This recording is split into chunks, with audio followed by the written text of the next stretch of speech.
di lingkaran Jabal Rahmah. Dahulu bukit ini sering dinaiki orang dengan berbagai kepercayaan.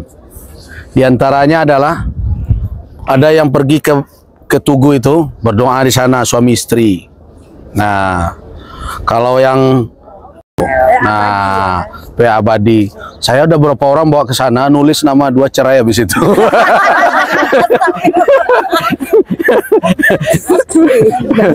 Iya, sana nggak ada itu cerai. Jadi gini, nah kalau kita ini perkara iman ya, iman itu kan gaib. Kalau nggak gaib nggak perlu iman. Nah, kalau kita mau lihat Bukit Jabal Rahmah, percaya nggak ada tuh depan saya. Nah, jadi iman itu terkait dengan kegaiban. Yu'minuna bil gaib. Jadi kita itu nggak tahu yang gaib. Jadi kalau ada manusia yang meramal-ramal kegaiban itu ramalan, nggak benar itu. Allah sudah nyatakan, wa indahu mafatihul ghaibi la ya'lamuha illahu. Di sisi Allah lah kunci-kunci kegaiban. Tidak ada yang mengetahuinya melainkan hanya Dia. Kuncinya saja tidak ada manusia tahu. Jadi Rasul pun tidak tahu yang gaib. Rasul itu tahu yang gaib karena diberitakan oleh alimul ghaibi wasyahada, oleh yang tahu dengan yang gaib, dengan yang nyata, yaitu Allah Subhanahu wa taala. Jadi perkara yang masuk dalam ranah kegaiban, manusia, perjodohannya berhubungan, kita kan yakin itu kan gaib kan? Kita tidak tahu. Jadi jangan ada pula yang mencoba mengatur-ngatur masalah kegaiban itu. Apalagi bersandarkan kepada keyakinan yang tidak berdasarkan kepada informasi yang benar. Ya, salah satunya adalah kisah tadi. Ada yang mengatakan Adam dan Hawa bertemu. Kalau bertemu di Padang Arafah, di Arafah ini ada riwayat. Kalau kita baca misalnya kitab Akhbar Makkah misalnya, bertemu bahwa Adam dan Hawa bertemu di sini di Padang Arafah. Tapi kapan pula ceritanya naik bukit itu? Tahu enggak, Adam dan Hawa itu setelah dikecilkan tingginya itu sama tuh dengan itu. Ya kan?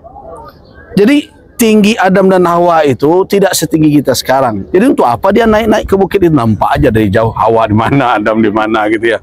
Nah, cuma kadang-kadang karena ini sering nonton film India juga nih. Nah, nampak dari sana satu, dari sini satu. Kemudian berlarian, kemudian ini cerita-cerita begini, ini kadang dijadikan bumbu-bumbu ziarah berbagai macam. Jadi tidak ada riwayat Nabi naik ke bukit itu. Nabi SAW memang berwukuf indas sakharat. Indas sakharat itu di kakinya.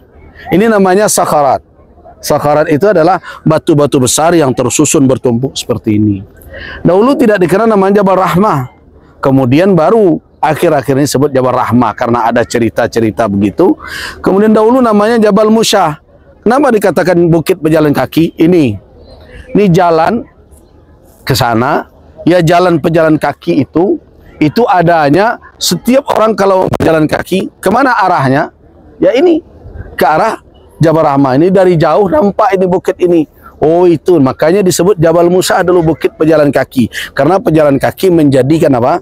Bukit ini sebagai patokan. Makanya dibuat tugu. Jadi itu bukan tugu kenang-kenangan pertemuan Adam dan Hawa. Jadi dahulu ketika diizinkan naik ke atas sholat 2 rakaat, doa suami istri. Makanya tidak ada jaminan itu. Ditambah lagi buat kotor saja. Makanya sekarang itu dilarang. Karena dahulu banyak. Nah, yang menyedihkan lagi yang banyak itu tulisan bahasa Indonesia juga, nama orang Indonesia itu ya. Juminten dengan ini gitu ya. Nah, gitu dahulu. Kan kasihan. Jadi tidak ada hal-hal tertentu. Di sini tempat ini kalau di luar waktu wukuf dia tidak termasuk tanah haram pun. Jadi Arafah tidak termasuk tanah haram. Tanah haram batasnya adalah akhir Muzdalifah sana. Jadi Muzdalifah tadi sebelum Batnu Urana itu akhir Muzdalifah. Kita akan ke sana nanti. Itulah batas tanah haram. Jadi ini tidak termasuk tanah haram lagi. Makanya kalau ada orang misalnya mematahkan pepohonan di sini, apakah salah? Ya salah. Tapi apakah terkena hukuman seperti dia mematahkan pepohonan di tanah haram? Tidak. Tanah haram dia harus ganti itu. Kalau di sini dia tidak sampai itu, tapi memang salah. Kenapa? Orang menumbuhkan pohonnya begitu lama, kan tidak sama seperti kita, susah payah dia. Nah, jadi ini daerahnya hanya memiliki keistimewaan pada hari tertentu dan pada jam tertentu. Dan dikatakan khairud doa, doa yaumul Arafah. Itu sebaik-baik doa adalah doa di hari Arafah itu. Nah, itu saja di sini. Nah, bagaimana dengan wukufnya jamaah Indonesia? Jamaah Indonesia tidak wukuf di sekitar ini. Jamaah Indonesia areanya adalah bagian selatan. Ini kan arah menghadap kiblat ya. Coba lihat mana apa. Biasanya ada arah kiblat. Nah ke situ kan. Nah, itu yang kita lewati tadi, jalan pejalan kaki itu. Lurus saja ke sana sampai Muzdalifah sampai Mina. Nah, jadi kalau kita menghadap ke sana terus Muzdalifah, terus Mina. Nah, di mana jamaah Indonesia? Jamaah Indonesia arah sana. Jadi jamaah Indonesia kalau mau ke sini di waktu hari wukuf jauh dia berada. Tetapi Arafah tidak hanya ini saja. Arafah itu jauh luas. Siapa saja yang berada di area Arafah yang luas itu di waktu yang ditetapkan berarti dia telah wukuf. Nah, sama saja. Jadi tidak mesti harus ke sini. Makanya Nabi katakan waqaftu hahuna wa kullu arafata mauqif, kata Nabi. Saya wukuf di sini, tetapi seluruh Arafah ini tempat wukuf. Nah, jadi Nabi SAW di sini banyak peristiwa terjadi. Di antaranya yang diingat betul oleh Umar bin Al-Khattab adalah di sini adalah turunnya ayat surah Al-Maidah. Al-yauma akmaltu lakum dinakum wa atmamtu alaikum ni'mati wa raditu lakumul Islam dina, di Arafah, di hari Arafah ketika Nabi sedang berhaji. Dan pernah juga kejadian di sini. Sahabat ada yang sedang wukuf, kemudian terjatuh dari atas tunggangannya, kemudian ditendang oleh binatang itu, meninggal. Di waktu Nabi wukuf, meninggal. Kemudian kata Nabi, ghassilu, mandikan dia, bersihkan dengan daun bidara. Kemudian jangan diberi harum-haruman. Kemudian kafani dia dengan dua kain ihramnya itu, dan jangan ditutup kepalanya. Kenapa? Dia sedang berihram. Innahu yub'atsu mulabbiya. Dia dibangkit kelak dalam keadaan bertalbiyah. Jadi di hari kiamat orang bangkit dalam keadaan bingung. Ini hari apa? Ini gimana? Ini gimana? Ini orang yang meninggal dalam keadaan haji, berihram, langsung ketika bangkit langsung labbaik Allahumma labbaik gitu. Nah, banyak peristiwa-peristiwa yang terjadi. Ketika Nabi bertolak ke Muzdalifah, di belakang beliau ada membonceng sahabat. Siapa? Usamah bin Zaid. Kemudian berikutnya dari Mina membonceng lagi sahabat Fadl bin Abbas. Ketika dari Muzdalifah ke Mina. Muzdalifah ke Mina, Fadl itu orangnya gagah, ganteng. Jadi ketika berbonceng kebetulan lewat perempuan, wanita-wanita pakai onta, kan tidak pakai niqab ketika itu. Fadl pernah lihat, yang wanita itu lihat juga. Ini kata Nabi, akhirnya Nabi angkat kedua tangannya menghalang penglihatan Fadl. Fadl mau lihat lagi, pindah ke sebelah kiri, Nabi lihat juga. Nabi pindahkan tangannya lagi. Fadl mau lihat lagi, ditekan Nabi kepalanya ke belakang. Terlihat oleh ayah Fadl, yaitu paman Nabi Abbas. Ya Rasulullah, ma fa'alta bibni ammik. Ya Rasulullah, engkau apakan anak paman kau? Ya Rasulullah, ya amma, saya khawatir. Ini syab wa syabah. Ini anak muda dengan pemudi, pandang-pandang itu berbahaya, katanya. Nah, berbagai peristiwa, ada yang datang bertanya dan berbagai macam. Dan jadi perjalanan Nabi itulah yang kemudian menjadi catatan penting di dalam pelaksanaan ibadah haji. Jadi dari perjalanan itu kita tidak temukan Rasulullah naik ke puncak bukit itu. Jadi karena itu tidak perlu pula mendaki. Tapi kalau mau manjat, mau mendaki itu untuk berfoto, ya itu hak masing-masing, silakan saja.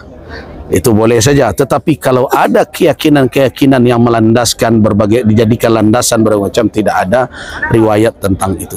Nabi hanya berwukuf di kakinya, di samping sakharat, dan di sanalah beliau sampai waktu senja tiba. Dari semenjak setelah zuhur sampai maghrib datang. Ketika maghrib tiba, beliau tidak solat di sini, tapi nanti solat maghrib beliau tunda di Muzdalifah. Beliau lakukan jamak ta'khir maghrib, kemudian melakukan isya qasar 2 rakaat di Muzdalifah. Nah, itulah proses wukuf, dan itulah waktu yang paling berharga. Tetapi ketahuilah, selama saya membimbing jamaah, kadang jamaah tidak mengerti dengan waktu ini. Ketika pagi hari mereka udah sampai, biasanya keliling dulu lihat kawannya. Si Anu berangkat haji ya, tenda berapa ya, kemah berapa, maktab berapa, nyari dulu. Sampai zuhur capek. Habis zuhur jangankan berzikir. Habis zuhur kan makan tuh. Habis makan badan capek, makan kenyang, habis itu apa lagi? Tidur. maghrib bangun. Nah itulah waktu yang sebenarnya 6 jam itu sangat berharga. Tapi tidak banyak jamaah haji yang menyadari bahwa itulah sebaik-baik hari, dan doa di hari itu adalah sebaik-baik doa dalam 1 tahun. Nah itulah yang dikejar. Nah kita yang tidak hadir berusaha menyamai, tidak sama dengan apa? Dengan puasa kan?